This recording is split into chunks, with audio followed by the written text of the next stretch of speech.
40 ans que les rues du monde entier représentent le terrain d'expression favori de certains artistes. Graffiti, art urbain, plus de doute, le street art appartient bel et bien à l'art contemporain et surtout il ne cesse de se renouveler. Toujours plus haut, toujours plus grand, toujours différent, la seule constante, le goût du défi. C'est un des rares mouvements artistiques où il y a des techniques propres qui se développent avec une réelle école et des réelles difficultés techniques. Qu'on parle de bombes aérosols, qui est quelque chose de difficile à manipuler, ou de burin et marteau-piqueur, c'est des choses que ces artistes-là maîtrisent parfaitement. Si on parle d'un C215 aussi en pochoir, c'est étonnant le détail, la qualité, la dentelle de ce qu'il fait. Donc même sur le domaine du pochoir, il y a eu une avancée, une perfection et des techniques qui se sont affinées. C215 appartient à cette nouvelle génération de pochoiristes qui repoussent les limites de cet art. Il y a 6 ans, il se lance dans la rue pour témoigner son amour à sa fille dont il est séparé. Au fil du temps, il va diversifier les visages qu'il représente, des sans-abri en noir et blanc, puis, pour corser la difficulté, il se met à la couleur. Ce qui marque dans ses pochoirs, c'est son souci quasi obsessionnel du détail. Le résultat est souvent kitsch, mais c'est voulu. C'est un portrait de ma fille. Il y a du boulot, ouais. Souvent, les autres pochoiristes, eux, se contentaient d'appliquer le pochoir. C'est-à-dire que tu prends un dégradé de couleur, tu peins en aplat, tu poses et tu t'en vas. Alors que moi, ce qui m'a intéressé, c'est d'aller à rebours et d'en faire une peinture. C'est-à-dire que travailler avec des vernis, travailler avec des fonds, les intégrer, jouer avec les couleurs du mur ou de l'environnement.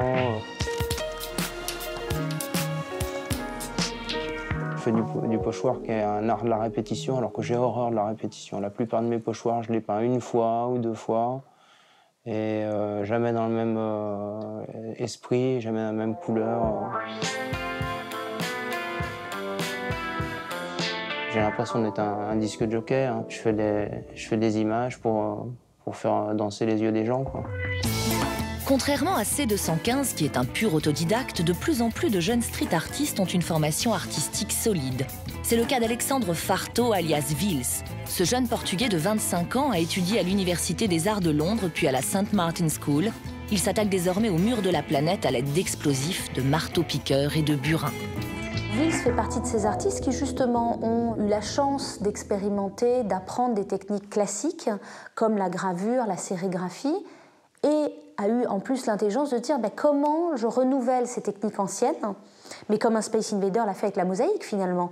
Et il a effectivement renouvelé la gravure en la faisant en énorme sur des murs.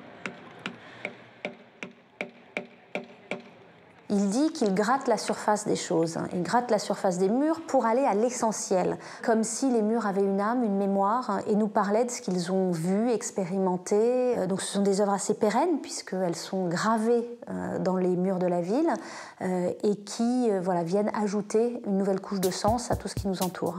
Des visages, encore des visages qui nous observent depuis leurs murs.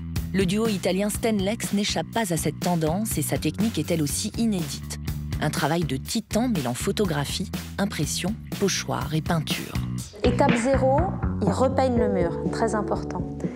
Ils collent une affiche qu'ils ont travaillée préalablement, c'est une photo tramée, soit en point, soit en ligne, donc c'est tout le travail d'art optique. Là, ils vont découper pour séparer le blanc du noir, enlever tout le blanc, repeindre tout. Et là, enlever le papier qui reste. On est dans de la peinture, in fine, en termes de matière. Mais le geste n'est pas un geste pur de peinture. Et laisser flotter quelques reliquats du papier.